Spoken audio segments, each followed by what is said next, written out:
Bonsoir. Alors, je suis bien en zoom là. Bonsoir, bonsoir. Alors, j'attends un petit peu voir s'il y en a qui sont connectés.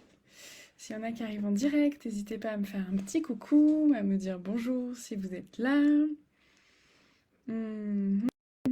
J'attends quelques secondes. Alors, bon, je suis un peu décalée, donc je fais Facebook et Instagram en même temps, mais du coup, l'image n'est pas forcément au même endroit, donc vous inquiétez pas si je regarde à des endroits différents. C'est juste parce que je regarde sur les deux écrans. Euh, Aujourd'hui, j'avais envie de parler d'un sujet particulier. J'avais envie de parler de l'argent, des tarifs, de la valeur des accompagnements, des programmes et tout ça.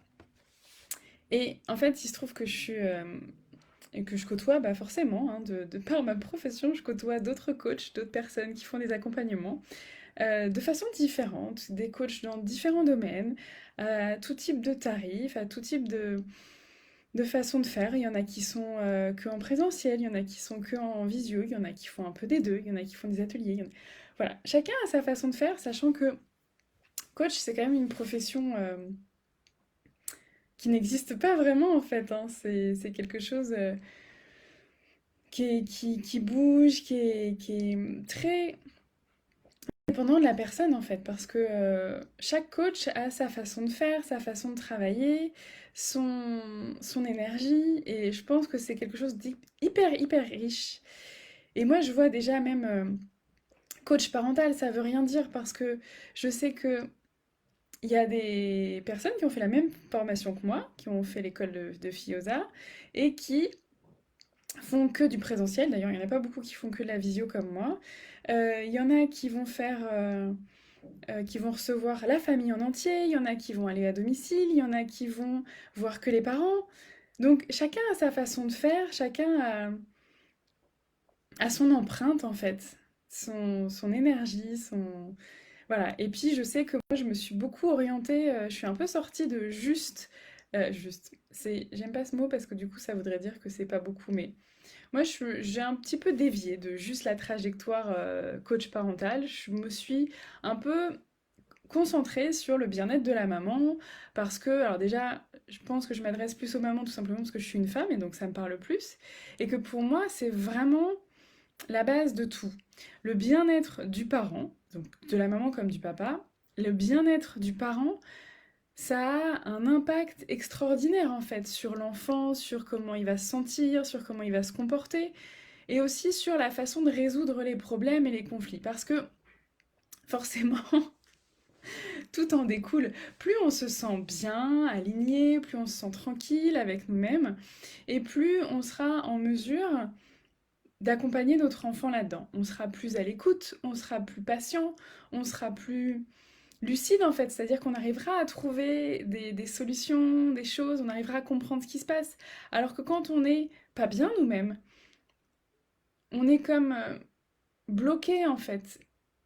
On a une vision trouble parce que on voit pas vraiment. Alors, qu'est-ce qu'il me dit? On voit pas vraiment ce qui se passe pour notre enfant parce qu'en fait, on est coincé dans nos propres problématiques.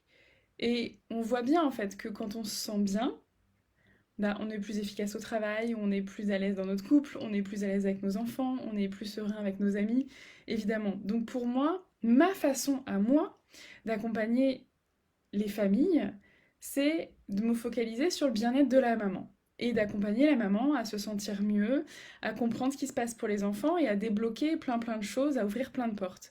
Ça, c'est ma façon de faire. Je pourrais aussi accompagner les papas, mais c'est pour le moment pas quelque chose qui me parle plus que ça, donc c'est mon choix. Et avant, j'étais sage-femme. Alors, sage-femme, c'était à l'hôpital en plus, donc hôpital public. C'est assez particulier parce que on est parfois considéré un peu comme un pion. On te met dans un service ou dans un autre, c'est pareil, t'as pas de valeur en tant que personne en fait, t'as juste une étiquette. Toi t'es sage-femme, donc on peut te mettre dans tel ou tel service, et voilà. Et c'était vraiment, bah voilà, à l'hôpital public en fait, le principe c'est d'accueillir tout le monde, de pouvoir prendre en charge tout le monde. Et c'est un système de soins qui est extraordinaire et qui permet plein de choses. Et donc quand je suis sortie de là, bah, c'était un peu compliqué pour moi de mettre des prix sur ce que je faisais, sur le fait de me faire payer aussi, parce que c'est une autre dynamique. Et c'est à moi de fixer mes propres tarifs. Et donc, quand j'étais sage-femme, quand j'étais à l'hôpital, j'avais quand même déjà un peu cette impression de... Bah, en fait, les sages-femmes, pour ceux qui ne savent pas, se battent depuis des années pour être reconnues au niveau de leur profession, pour être reconnues pour toutes les responsabilités qu'elles ont en charge, pour tout ce qu'elles font, pour être aussi plus nombreuses auprès des mamans, pour pouvoir être plus dans le cocooning, dans le soin vraiment en présentiel et pas juste dans les aspects techniques. Et elles se battent aussi pour être reconnues au niveau de leur salaire. Et en fait, il y a quelque chose qui joue en leur défaveur. C'est ce côté, et je pense que les infirmières, c'est le même problème. C'est ce côté, oui, mais t'es dans le soin, c'est un métier de vocation, de dévouement, et donc, en gros, tu fais ça pour l'amour de la vie, et t'as pas besoin de plus. Bah, je suis désolée, mais toutes les sages-femmes, toutes les infirmières et infirmiers que je connaisse, en fait, ils ont besoin aussi de pouvoir récupérer entre deux gardes. Ils ont besoin d'avoir, enfin, ils ont envie, en fait, d'être reconnus au niveau financier par rapport au travail qu'ils font. Et donc, non, c'est pas ok en fait qu'ils soient payés enfin, à ce tarif-là pour des gens qui ont fait 3 ans et demi, 5 ans d'études. C'est pas ok. Mais donc, moi, je sortais de toute cette imprégnation-là, en fait, de cette limite-là, de quand tu es dans quelque chose, dans le soin, quand tu prends soin des autres, quand tu es dans le bien-être des personnes, tu dois forcément être accessible à tous. Et donc, je suis arrivée dans le monde des coachs, et il se trouve que au sein de ma formation, il y a quand même un petit peu ce même, voilà, cette même idée en fait, de véhiculer de, bah, faut pas être trop cher, faut être accessible, faut, voilà. Ok, alors, je pense qu'il en faut vraiment pour tous les prix. Je pense qu'il en faut pour tout le monde. Mais pour moi, il y a quelque chose qui est hyper important et que j'ai appris au sein de ma formation et qui a vraiment changé les choses. C'est la loi de la réciprocité. C'est-à-dire que quand tu prends soin de quelqu'un, quand tu fais quelque chose pour quelqu'un, quand tu donnes en fait, tu as besoin de recevoir en retour. Et c'est pour ça que le gratuit, quand tu reçois jamais rien en retour, c'est pas ok. C'est pour ça que si tu fais un job et que tu es pas payé autant que ce qui te paraît juste, c'est pas une question, c'est même pas une question de cher ou pas cher, de bien payé, mal payé, c'est quel tarif, quel salaire est ok pour toi. Mais c'est pareil que tu sois employé dans une entreprise, que tu sois ingénieur, que tu sois commercial, quelle que soit ta profession, quand tu fais un travail, tu as besoin, pour que ce soit juste dans la relation, de recevoir quelque chose de la même équivalence en fait au niveau, j'allais dire énergétique, mais c'est ça, c'est-à-dire que tu as besoin de te sentir ok avec ça. Parce que si c'est pas le cas, ça crée de la rancœur, ça crée de la frustration, ça déséquilibre la relation. Évidemment, ça dépend dans quelle optique tu fais les choses, parce que il y a des moments où on donne sans vraiment avoir, sans vouloir recevoir en retour, sauf que on va recevoir d'une autre manière. On va recevoir le sourire de la personne quand elle va ouvrir le cadeau, par exemple. On va recevoir la fierté, la gratitude d'avoir partagé ce moment ensemble. Et c'est des choses différentes. Moi, là, je sais que ces lives-là, ils sont gratuits. Et ça me tient à cœur que ce soit accessible au plus de monde possible. Ça me tient à cœur que ça a une vraie valeur. Que on puisse, rien qu'en regardant mes lives, avancer, cheminer dans sa vie de maman, dans sa vie de papa aussi, parce que ça marche dans les deux, qu'on puisse avancer et qu'on puisse se sentir mieux. Et ça, c'est gratuit. Et ça, c'est ma contribution gratuite. Mais à côté de ça, je fais pas que ça. Et ce serait pas ok pour moi de faire que ça. Le bénévolat, les personnes qui font du bénévolat, quand ils reçoivent vraiment rien en retour, mais quand des fois ça peut être juste de la gratitude. Moi, quand je fais des lives et qu'il y a quelqu'un qui me met un commentaire, pour moi c'est recevoir déjà.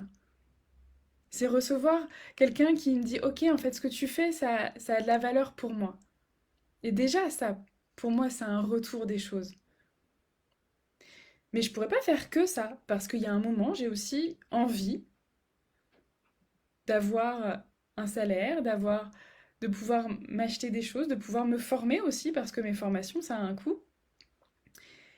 Et donc, quand je fixe mes tarifs, en fait, mes tarifs, ils englobent tout ça. Et je pense pas que ce soit juste pour mes clientes d'avoir un prix le plus bas possible. Parce qu'en fait, l'idée, c'est pas de faire le moins cher possible. L'idée, c'est d'avoir un tarif qui soit en connexion avec moi. C'est pas une question de valoir plus ou moins que les autres. Parce que, en fait, je pense que mon accompagnement, je pourrais le vendre 10 fois plus cher, dans la mesure où il en a la valeur, en fait. Parce qu'en fait, c'est mon accompagnement, c'est pas ma valeur à moi, hein.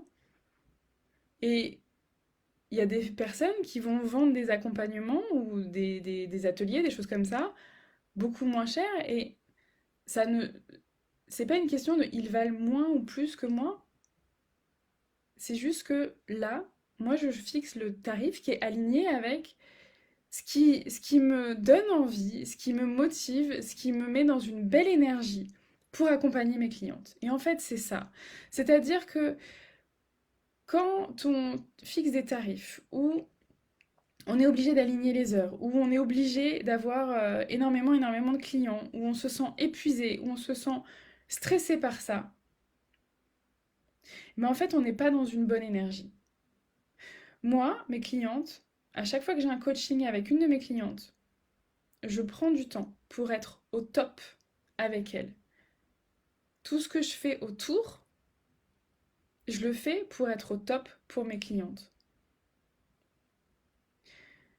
Quand elles me parlent de quelque chose, le, le temps entre les coachings, je vais essayer de voir comment je peux encore plus les aider à avancer là-dedans. Qu'est-ce que je peux leur proposer? Où est-ce que je peux aller chercher pour elles? Et ça, ce temps-là, je l'ai parce que j'ai choisi certains tarifs.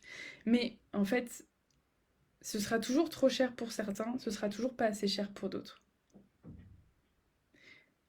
Ce que je veux dire par là, c'est que je pense vraiment pas que ce soit rendre service à mes clientes de faire le moins cher possible.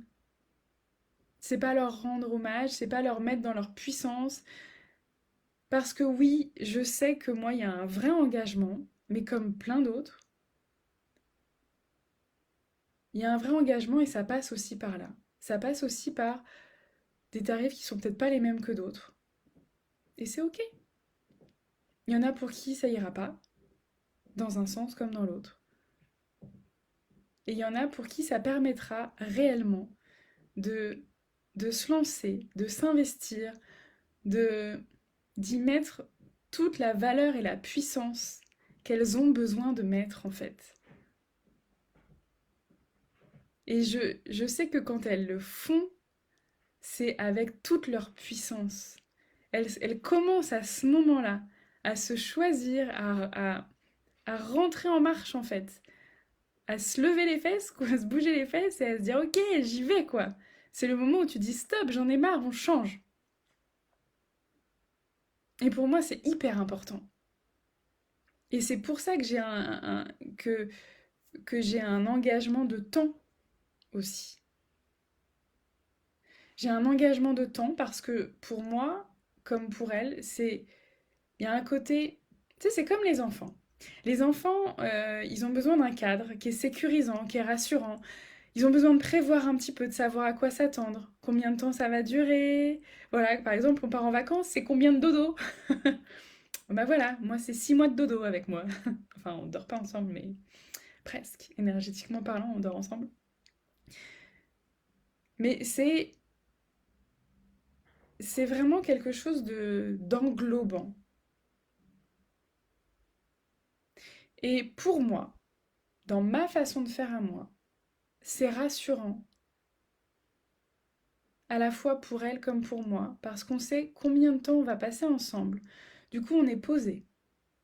On sait, voilà, pendant 6 mois, on a le temps, on se pose, on est bien, on a le temps d'échanger, on a le temps de voir plein de choses, de progresser, d'avancer. On a le temps. Et en même temps, 6 mois, ça passe tellement vite. Mais voilà, c'est pour ça que j'ai choisi cette façon de faire. Parce que moi, ça me parle et que ça correspond à moi, à mon énergie et aussi à ce dont ont besoin mes clientes. Et je pense que ça, c'est hyper important. C'est vraiment une question d'alignement, hein. Voilà, qu'est-ce qui va matcher, qu'est-ce qui va faire le lien entre nous, qu'est-ce qui va correspondre. Et c'est pour ça aussi que je fais ces lives de rencontres avec d'autres coachs, parce que je pense qu'on a tous une façon différente de mettre notre cadre, de mettre notre énergie, de mettre notre façon de faire, des différents outils, un regard différent, une façon de parler différente, des images différentes. Et donc c'est hyper important de choisir la personne qui te parle à toi. Celle où quand tu l'entends, tu te dis mais oui, ça résonne, ça vibre à l'intérieur de moi. Donc oui, si c'est moi, je serais super heureuse. Mais si c'est pas moi, je serais aussi super heureuse parce que l'important, c'est de choisir les personnes qui nous correspondent.